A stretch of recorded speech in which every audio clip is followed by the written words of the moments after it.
اور وہی ہے جس نے پانی سے انسان کو پیدا کیا، پھر اس کے لیے نسب اور سسرال کا رشتہ بنایا، اور آپ کا رب قدرت والا ہے۔ اب اس آیت کی ایک تفسیر یہ ہے کہ اس پانی سے مراد وہ پانی ہے جس سے حضرت آدم علیہ السلام کی مٹی کو گوندھ کر ان کا خمیر تیار کیا گیا۔ ایک تفسیر تو یہ ہے کہ اس پانی سے مراد یہ ہے کہ جس پانی سے حضرت آدم علیہ السلام کی مٹی کو گوندا گیا اور ان کا خمیر تیار کیا گیا، تاکہ وہ پانی بشر کی اصل اور اس کا مادہ ہو، اور وہ پانی مٹی سے مل کر، مٹی کے ساتھ مل کر مختلف شکلوں کو قبول کرنے کی صلاحیت رکھ سکے جن سے۔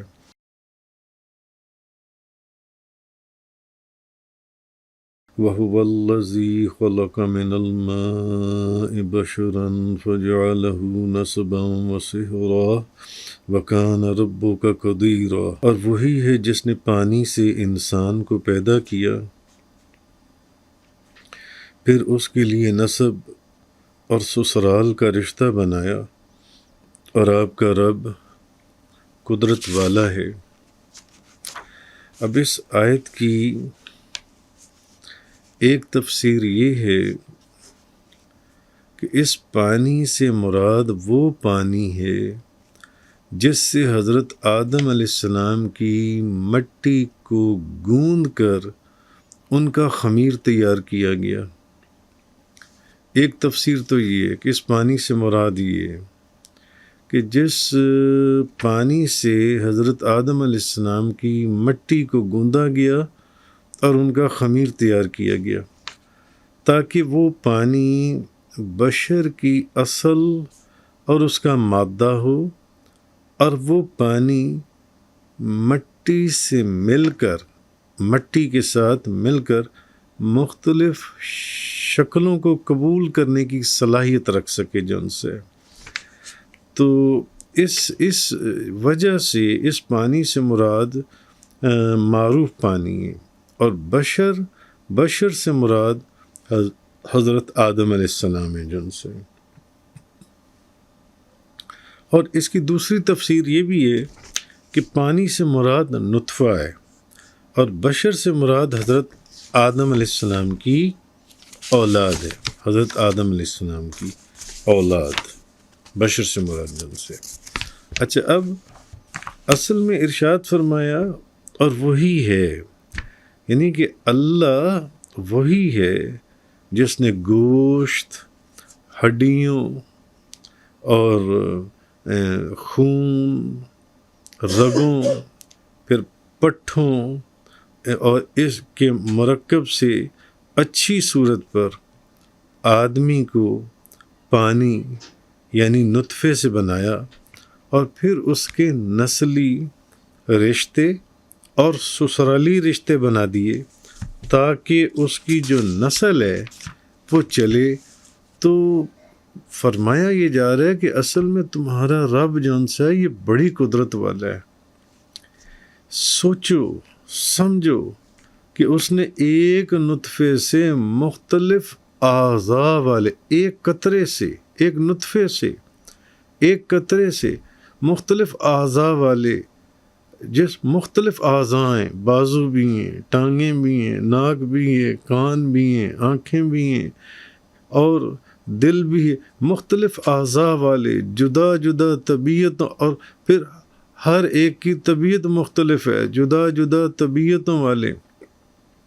پھر مختلف اخلاق والے، ہر ایک کا اخلاق مختلف ہے جن سے، اور پھر مذکر بھی اور مؤنث بھی، دو قسم کے اس ایک نطفے سے یا ایک پانی کے قطرے سے دو قسم کے انسان پیدا کیے۔ تو جو ایسے انسانوں اور ان کے علاوہ اور بے شمار چیزوں کو پیدا کرنے پر قادر ہے،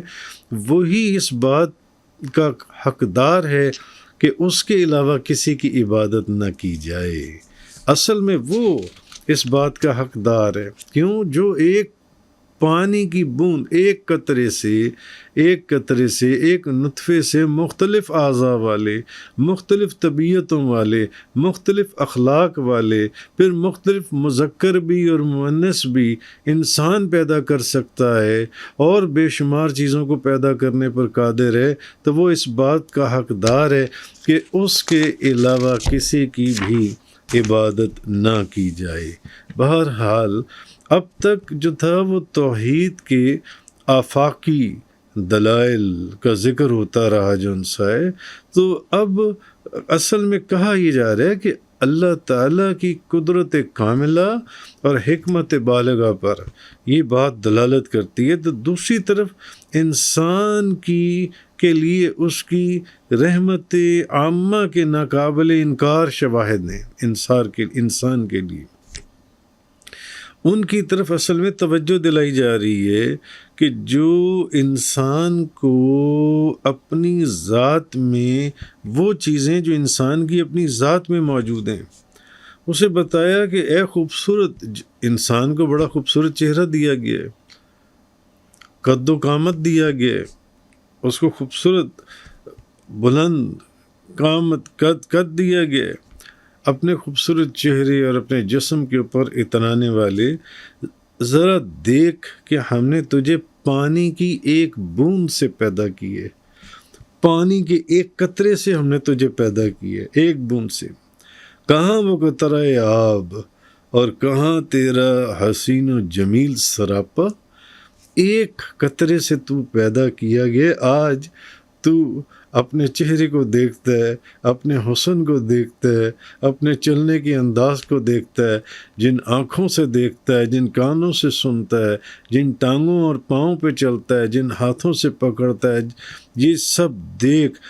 تجھے ہم نے ایک قطرے سے، ایک پانی کی ایک بوند سے پیدا کی ہے، اور کہاں وہ ایک قطرہ اور کہاں تیرا حسن و جمال، اور یہ تبدیلی اور پھر یہ بہترین ارتقاء کی منازل جو ان سی ہیں، یہ کسی کی حکمت کاملہ کی شہادت دے رہی ہیں، یہ کسی کی حکمت کاملہ کی شہادت دے رہی ہیں جو ان سی ہیں۔ تو ذرا غور کر کہ اللہ تعالیٰ نے صرف ایک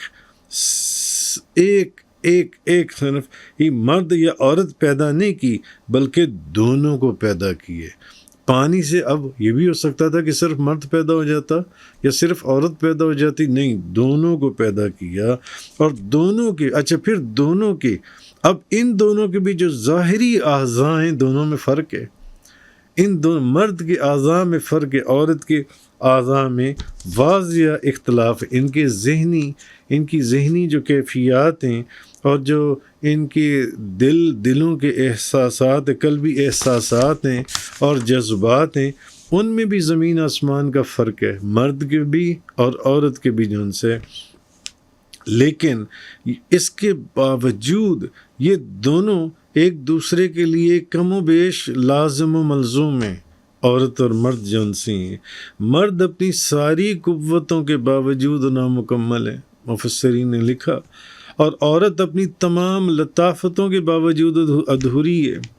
دونوں مل کر ایک مکمل وحدت بنتے ہیں، دونوں مل کر، اور یہ وحدت پھر مفسرین لکھتے ہیں کہ یہ بھانج نہیں ہے، بلکہ کثیر التعداد وحدتوں کا سرچشمہ ہے۔ اب ان کے ہاں پھر بچیاں بھی پیدا ہوں گی، اور ان کے ہاں آگے بچے بھی پیدا ہوں گے، ان کے ہاں آگے بچیاں بھی پیدا ہوں گی، اور ان کے ہاں آگے بچے بھی پیدا ہوں گے۔ تو بچے بھی جون سی ہیں وہ کسی کے یہ سسرال بنیں گے، اور کوئی ان کے بچوں کے سسرال ہوں گے۔ اب ان کے باہمی آگے رشتے بنیں گے، قرابتیں بڑھیں گی۔ اس طرح ایک انسانی معاشرہ جن سے وہ معرض وجود میں آئے گا، جس کا ہر فرد دوسرے افراد سے محبت اور پیار، شفقت اور احترام کے رشتوں سے بندھا ہوا ہوگا۔ اس لیے فرمایا وَقَانَ رَبُّكَ قَدِيرًا، فرما کر اب یہ کہ اپنے قادر مطلق ہونے کی تصدیق فرما دی۔ یہ جو اللہ تبارک و تعالیٰ نے فرمایا کہ اور آپ کا رب قدرت والا، یعنی وہ ہر چیز پر قدرت رکھتا ہے، وہ مالک ہے، وہ جیسا چاہے کر سکتا ہے. جیسے فرمایا وَهُوَ الَّذِي خَلَقَ مِنَ الْمَاءِ بَشَرًا فَجَعَلَهُ نَسَبًا وَسِحْرًا، اور وہی ہے جس نے پانی سے انسان کو پیدا کیا، پھر اس کے لیے نسب اور سسرال کا رشتہ بنایا. وَكَانَ رَبُّكَ قَدِيرًا، اور آپ کا رب قدرت والا ہے. وآخر الدعوانا ان الحمد للہ رب العالمین. تفسیر قرآن کا یہ لیکچر انگلش میں سننے کے لیے براہ کرم ڈسکرپشن میں موجود لنک پر کلک کریں.